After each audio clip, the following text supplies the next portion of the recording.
Hello hello hello hello, কেমন আছিস তোরা সবাই? আশা করি সবাই খুব ভালো আছিস, সুস্থ আছিস। আজকে চলে এসেছি 12 এর ফার্স্ট চ্যাপ্টার কেমিস্ট্রির দ্রবণ বা সলিউশন নিয়ে, ঠিক আছে? তো দেখ, এখানে আমি ইংলিশ আর বাংলা দুটো টার্মেই আমি জিনিসগুলোকে ডিফাইন করব।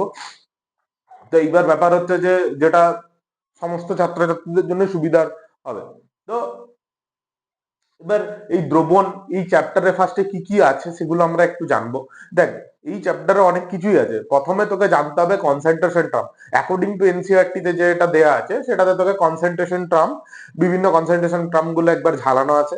নেক্সট চলে আসছে তোর, এই যে ধর তুই solubility, what is solubility, solubility কি, solubility of liquid in gas, যেমন, বা solubility of gas in liquid, যেমন ধর তুই কোল্ড ড্রিঙ্ক খাস, তো সেখানে কোন প্রিন্সিপাল হয়, কি হয়, সলিবিলিটি কিসের উপর ডিপেন্ড করে। দেন চলে আসছে ওই solubility of gas in liquid সংক্রান্ত হেনরিস ল। তারপরে চলে আসে রাউল্টস ল। তারপরে চলে আসে কি না কলিগেটিভ প্রপার্টি। কলিগেটিভ প্রপার্টি কি, যেগুলো হচ্ছে সলিউট বা হচ্ছে গিয়ে মানে দ্রাবর তোর সংখ্যার উপর নির্ভর করে। তো ওর মধ্যে কি কি আছে, relative lowering in vapour pressure, elevation in boiling point, depression in freezing point, আর অসমোটিক প্রেসার, ঠিক আছে? আর লাস্টে কি আছে, তোর ভেন্ট অফ ফ্যাক্টরের কিছু পার্ট আছে, অ্যাবনর্মাল মলিকুলার মাস, এই সমস্ত জিনিসগুলো আছে। তো আমি যেটা আজকে শুরু করবো সেটা হচ্ছে বেসিক ইন্ট্রোডাকশন পার্ট, আর হচ্ছে কনসেন্ট্রেশনের কিছু টার্ম। আর নেক্সট লেকচারে কি আসবে, বাকি কনসেন্ট্রেশন টার্ম গুলো আসবে, ঠিক আছে? তাহলে আর দেরি না করে শুরু করে দিই। আর ওয়েলকাম টু সুপ্রকাশ ক্লাসেস। যদি ভিডিওটা ভালো লাগে তাহলে বন্ধুদের মধ্যে, নিজেদের ভাই বোনদের মধ্যে শেয়ার করে দিস, আর চ্যানেলটাকে সাবস্ক্রাইব করে দিস, আর একটা কমেন্ট করে যাস, যেটা আমাকে পরবর্তী ভিডিও বানানোর জন্য ইন্সপায়ার করবে। চল শুরু করি। তাহলে দ্রবণ বা সলিউশন, ঠিক আছে? দ্রবণ কি? দ্রবণ হচ্ছে একটা হোমোজিনিয়াস মিক্সচার। হোমোজিনিয়াস মিক্সচার মানে তুই একটা সিম্পল উদাহরণ ভাব, কেউ শরবত করেছিস তো, তাহলে শরবতে কি থাকে, জল থাকে, আর হচ্ছে চিনি দিস আর নুন দিস।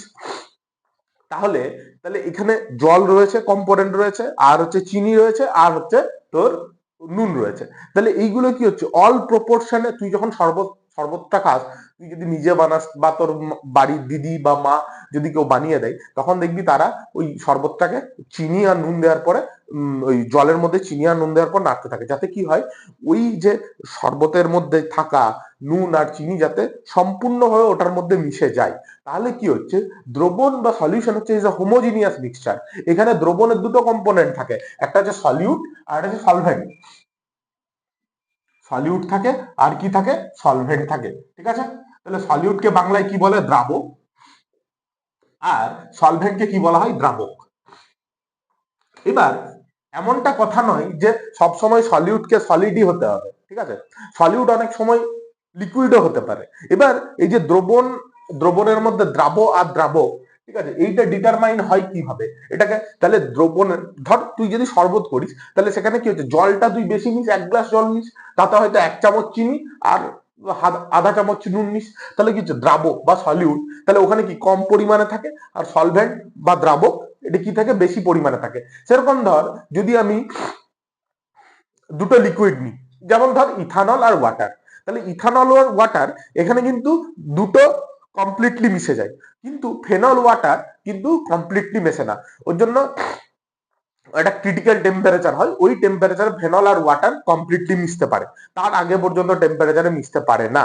তাহলে এই যে আমি যদি ইথানল আর ওয়াটার নিই, এ কি করছে, অল প্রপোর্শনে মিশে যায়, এ হচ্ছে কমপ্লিটলি হোমোজিনিয়াস মিক্সচার। তাহলে এই যে ইথানল আর ওয়াটার, তাহলে তুই বলবি যে স্যার এখানে তো দুটোই লিকুইড, তাহলে আমি কোনটাকে দ্রাবক কোনটাকে দ্রাবক নেবো? যদি ইথানল বেশি থাকে সেটা হবে দ্রাবক বা সলভেন্ট, আর যদি যদি ওয়াটার বেশি থাকে তাহলে সেটা হবে দ্রাবক বা সলভেন্ট, ঠিক আছে? তাহলে এই হচ্ছে ব্যাপার। তাহলে এইটা কি থাকবে, লার্জার কোয়ান্টিটিতে থাকবে, আর এটা হচ্ছে স্মলার কোয়ান্টিটি থাকবে, ঠিক আছে? তাহলে এইবার এই যে তোকে বলছি না যে কনসেন্ট্রেশন টার্ম, এবার চলে আসবো আমরা কি, কনসেন্ট্রেশন টার্মে, ডিফারেন্ট কনসেন্ট্রেশন টার্ম। তাহলে এই যে কনসেন্ট্রেশন টার্ম যখন আমি বলবো, এই কনসেন্ট্রেশন টার্ম গুলো কার হয়? এই যে তুই ধর একটা শরবতে 2 চামচ চিনি মেশালি আর একটা শরবতে 3 চামচ চিনি মেশালি, তাহলে এখানে এই যে চিনিটা হচ্ছে সলিউট বা দ্রাবক, তাহলে এই দ্রাবক কোনটাতে বেশি আছে? 3 চামচে বেশি আছে, অবশ্যই বেশি আছে। তাহলে ওইটা কি হচ্ছে?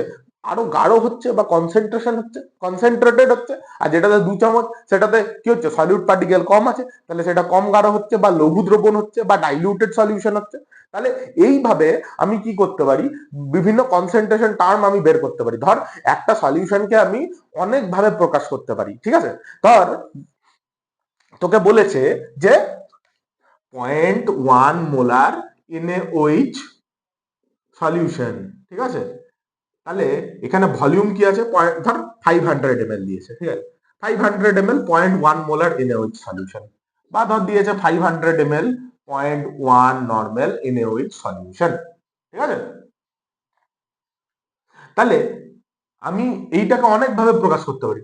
তাহলে একবার দেখ আমি নর্মালিটিতে, একবার মোলারিটিতে প্রকাশ করছি। তাহলে এবার আমি চলে আসি ডিফারেন্ট কনসেন্ট্রেশন টার্মে, ঠিক আছে? তো তার আগে আমাকে কয়েকটা স্পেসিফিক জিনিস কিছু জানতে হবে, যেমন হচ্ছে পার্সেন্টেজ W/W, পার্সেন্টেজ V/V, ঠিক আছে? পার্সেন্টেজ W/V, এই জিনিসগুলো আমাকে জানতে হবে, ঠিক আছে? তাহলে এটা আমি মুছছি, কারণ এখানে আমি সেরকম কিছু লেখাইনি, জাস্ট সিম্পল জিনিস লিখেছি। তাহলে দেখ এবার হচ্ছে কনসেন্ট্রেশন টার্ম, কনসেন্ট্রেশন টার্ম, ঠিক আছে?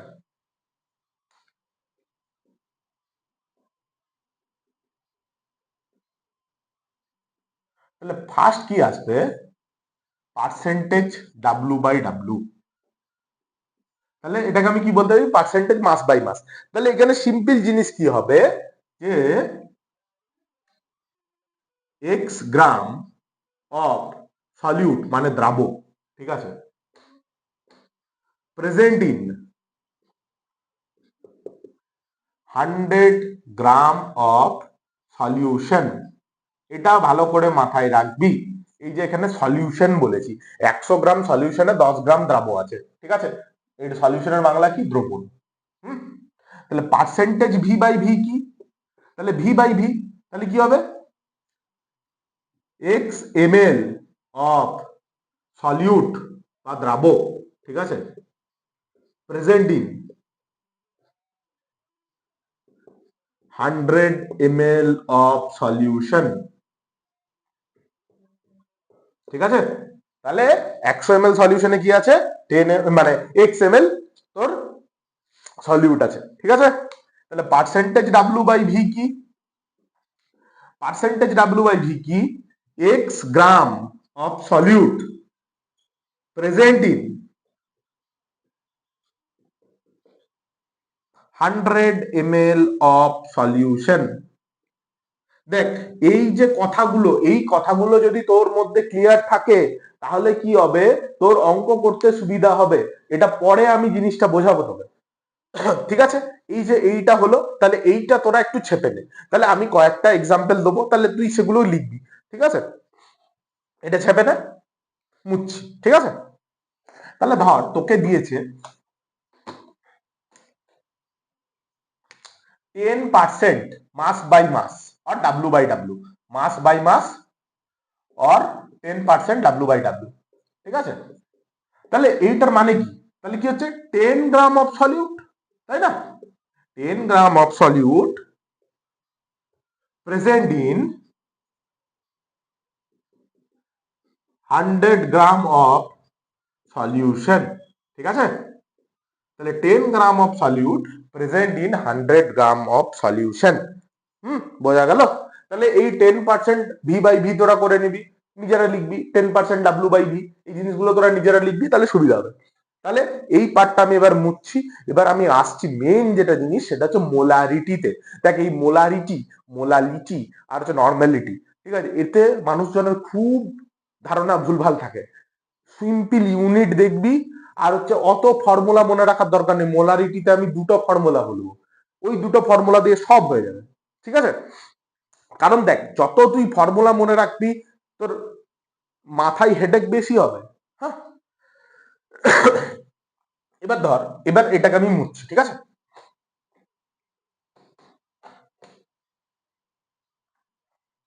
তাহলে তুই এবার দেখ, ফার্স্ট আমি দিলাম মোলারিটি।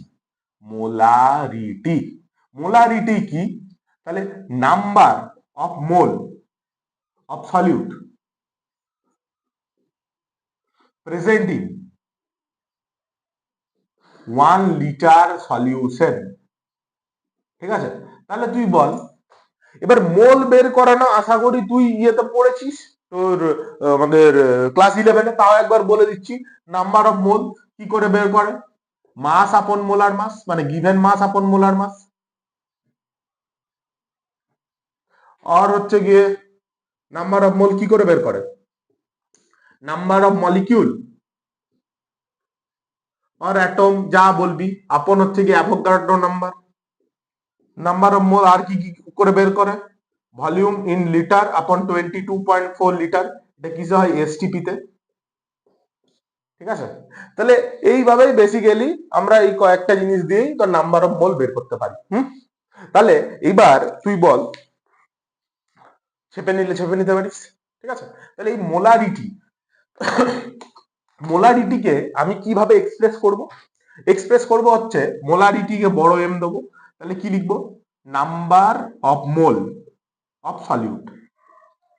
সলিউট মানে কি? দ্রাবের মোল সংখ্যা। মানে কি? দ্রাবের মোল সংখ্যা। দ্রাবের মোল সংখ্যা আপন volume of solution in litre. ঠিক আছে, তাহলে কি? দ্রবণের আয়তন। এটা কি বাংলা কি হচ্ছে? দ্রবণের আয়তন। তাহলে এবার এর ইউনিট কি হবে?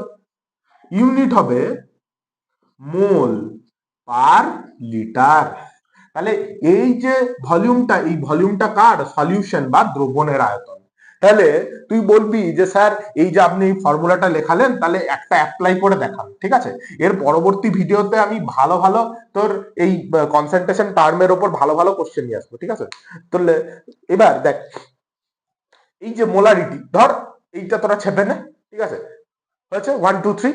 এবার এই মোলারিটির আমি কিছু ভালো, মানে ভালো প্রবলেম না, আজকে বেসিক প্রবলেম করাবো। ঠিক আছে, যাতে তোরা এই ফর্মুলাটা করতে পারিস। তাহলে ধর তোকে বলেছে find find molarity of 0.5 molar, sorry, find molarity of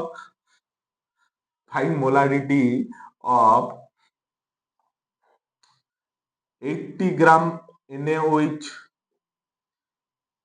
solution. না, এরকম লিখ, find molarity of a solution where 80 gram NaOH, মানে sodium hydroxide, present in 500 ml of solution। তাহলে কি বলছে? এই সলিউশনটার মোলারিটি বের করো, যেখানে কি আছে? 80 গ্রাম NaOH দ্রবীভূত আছে কিসে? 500 ml সলিউশনে। ঠিক আছে, তাহলে এখানে আমি ভলিউম অফ সলিউশন কি পেলাম? ভলিউম অফ সলিউশন কত পেলাম? 500 ml। ঠিক আছে, ভলিউম অফ সলিউশন কত পেলাম? 500 ml। তাহলে তুই বলবি যে স্যার আপনি লিটারে করিয়েছিলেন, এখানে এমএল এ আছে। এবার কি করবি? তাহলে মোলারিটি বড় এম ইকুয়ালস টু কি হবে? Number of mole of NaOH। তার মানে সলিউট এখানে কে? এইটা হচ্ছে সলিউট, তাই তো? সলিউট বা দ্রাবক। আর হচ্ছে volume of solution in litre. ঠিক আছে, volume of solution in litre. এবার তাহলে number of mole of NaOH আমি কি করে বের করতে বললাম? গিভেন মাস আপন মোলার মাস। ঠিক আছে, তাহলে গিভেন মাস কি করে পাবো? এই যে 80 গ্রাম দিয়ে দিয়েছে তোকে। আর মোলার মাস, NaOH এর মোলার মাস কত হয়? 40। NaOH, সোডিয়ামের 23, অক্সিজেনের 16, আর হচ্ছে হাইড্রোজেনের 1। তাহলে কত হচ্ছে? দেখ, 40 হচ্ছে। 40, তাহলে কত আসছে? 40 গ্রাম। তাহলে কি হচ্ছে? গ্রাম পার মোল, তার মানে হচ্ছে 2 মোল আসছে। ঠিক আছে, 2 মোল আসছে। এটা মনে রাখতে হবে, মোলার মাস গ্রাম পার মোল। তুই এখানে ইউনিট ডাইমেনশন দিয়েও করতে পারবি, তাহলে গ্রাম গ্রাম কেটে গেলে তাকে মোলটা উপরে চলে এলো, তবেই তো 2 মোল আসবে, তবেই তো 2 মোলস পার লিটার আসবে। তাহলে এইটা হচ্ছে ইউনিট এন্ড ডাইমেনশনের খেলা, ঠিক আছে? তুই যদি ভুলেও যাস যে এখানে, তাহলে তুই ইউনিট ডাইমেনশন দিয়ে জিনিসটাকে ঠিক করতে পারবি। তাহলে দেখ এবার, যদি এখানে সলিউশন ভলিউম অফ সলিউশন লিটারে না থেকে যদি এমএল এ থাকে, তখন কি করবি? Number of mole of NH কত হবে তাহলে? 2, ঠিক আছে? আপন ভলিউম অফ সলিউশন লিটারে, লিটারে আছে, লিটারে যদি লিটারে ফর্মুলাতে আছে, এখানে এমএল এ দিয়েছে, যদি এমএল এ দেয় উপরে 1000 দিয়ে গুণ করবি, নিচে 500 লাগবি এমএল, ঠিক আছে? তাহলে কি হচ্ছে, 4 মোলার, ঠিক আছে? মানে 4 মোলার মানে অনেকটাই কনসেন্ট্রেটেড, ঠিক আছে? এই হচ্ছে ব্যাপার। তাহলে এই একটা হলো, তাহলে এই একটা টাইপ আসতে পারে। নেক্সট টাইপ কি আসতে পারে? নেক্সট টাইপ আসতে পারে, তোকে বলতে পারে যে 0.5 মোলার এনএওএইচ দ্রবণে, 0.5 মোলার 500 ml এনএওএইচ দ্রবণে কত গ্রাম এনএওএইচ প্রেজেন্ট আছে, এটা তুমি বের করো। কারণ এই যে ক্যালকুলেশন গুলো, এগুলো তোদের ক্লাস 11এও কাজে লেগেছে, এখনো কাজে লাগবে, মোলারিটি বের করতে গিয়ে কাজে লাগবে, বুঝেছিস? কারণ যখন তুই অসমোটিক প্রেসার বের করবি, pi equals to ICRT, C for কি, ওই মোলারিটি, তখন ওই মোলারিটি বের করতে একটা কাজে লাগবে, ঠিক আছে? তাহলে এবার আমি একটু, তাহলে এই কোশ্চেনটাকে একটু ইয়ে করে দিই, মডিফাই করে দিই। কি লিখবো? যে find amount of NaOH required, NaOH is required to prepare 500 ml 0.1 molar solution, ঠিক আছে? তাহলে বলছে যে কি না, NaOH এর অ্যামাউন্ট বের করো যখন আমাকে 500 ml 0.1 মোলার সলিউশন তৈরি করতে হবে। তাহলে আমি কি করে করব? তাহলে আমি জানি কি, যে তাহলে মোলারিটি ইকুয়ালস টু কি, number of mole of solute আপন ভলিউম অফ সলিউশন, ঠিক আছে? তাহলে মোলারিটি কি হবে? 0.1 molar. Number of mole of solute কি করে বের করবি? এখানে কি বার করতে হবে? অ্যামাউন্ট, মানে গিভেন মাস, তোকে এটা বের করতে বলেছে। তাহলে এনএইচ এর আমি কি বললাম, মোলার মাস কত? 40 আপন এক্স, আপন কত হচ্ছে 500 ml, আর 500 ml থাকলে কি বললাম আমি, 1000 দিয়ে উপরে গুণ করে দিই, তাহলে কি হচ্ছে 500 দুগুণে 1000। তাহলে 0.1 ইকুয়ালস টু এক্স বাই 40 কে ওয়াই লিখে নে ইনটু, তাহলে ওয়াই ইকুয়ালস টু কি হবে, এক্স বাই 40। যদি তোদের এখন নতুন নতুন ক্যালকুলেশন একটু করতে অসুবিধা হবে, এইটাকে একটু লিখে নে। তাহলে এইবার এইটাকে আমি এখানে বসা তুই, তাহলে 0.1/2 ইকুয়ালস টু কি হবে, এক্স বাই 40, তাই তো? ওয়াই এর ভ্যালুটা বসিয়ে দিলাম, তাহলে কি হচ্ছে, এক্স ইকুয়ালস টু কত গ্রাম হচ্ছে, 220। তার মানে এক্স ইকুয়ালস টু কত আসছে, 2 গ্রাম এনএওএইচ নিতে হবে, 2 গ্রাম এনএওএইচ নিতে হবে, ঠিক আছে? 2 গ্রাম এনএওএইচ লাগবে। তাহলে অ্যান্সার কি হবে, ফাইনাল অ্যান্সার কি হবে? অ্যান্সার হবে 2 গ্রাম, 2 গ্রাম, ঠিক আছে? বুঝতে পারলি ব্যাপারটা? আর আরেকটা স্পেশাল ফর্মুলা দেখাবো, যেখানে হচ্ছে এই অনেক অনেক সময় আসে, ঠিক আছে? তো কোশ্চেনটা পরের ভিডিওতে আসবে, আর ফর্মুলাটা আজকের ভিডিওতে আসবে। যে যখন তোকে ধর দিয়ে দেবে যে ডেনসিটি দিয়ে দেবে, পার্সেন্টেজ মাস বাই মাস, ওই একটা স্পেসিফিক ফর্মুলা আছে, ওই ফর্মুলাটা শুধুমাত্র ওই টাইপের কোশ্চেনের জন্যই লাগবে। তাহলে দেখ, এবার আমি এটা মুছছি একটু, হ্যাঁ?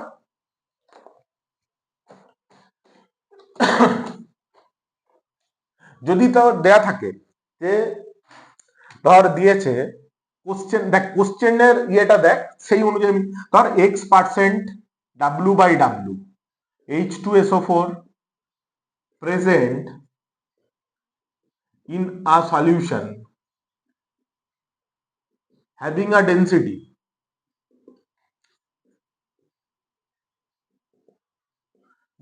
D, ঠিক আছে? Then find molarity of the solution, of that solution, ঠিক আছে? তাহলে কি হবে, মোলারিটি এম ইকুয়ালস টু কি হবে, মোলারিটি এম ইকুয়ালস টু হবে কি, এই যে x% W/W আছে, এই x% যদি তোকে 80% দেয়, 98% দেয়, যেরকম দেবে দেবে, ঠিক আছে? H2SO4 সলিউশন কিন্তু কি করবি, ডেনসিটি ডি লিখবি, কিন্তু 10 দিয়ে গুণ করবি, আপন কি হবে, molar mass of the solute.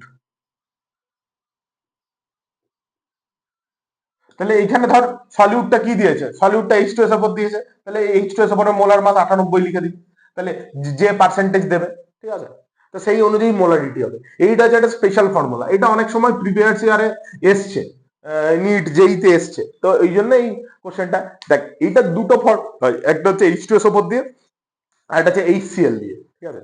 তো আজ এত দুটি থাকুক, ঠিক আছে। ভিডিওটা ভালো লাগলে প্লিজ একটা শেয়ার করে দিস বন্ধুদের মধ্যে, সাবস্ক্রাইব করে দিস। আর এরকম আরো ইন্টারেস্টিং ভিডিও পেতে হলে সুপ্রকাশ ক্লাসেসকে ফলো করে দিস। চল টাটা বাই। নেক্সট ভিডিওতে মোলালিটি, নর্মালিটি আর হচ্ছে গিয়ে মোল ফ্র্যাকশন, ঠিক আছে, parts per million, parts per billion, এই কনসেন্ট্রেশন টার্মগুলো হবে। চল টাটা, জয় হিন্দ।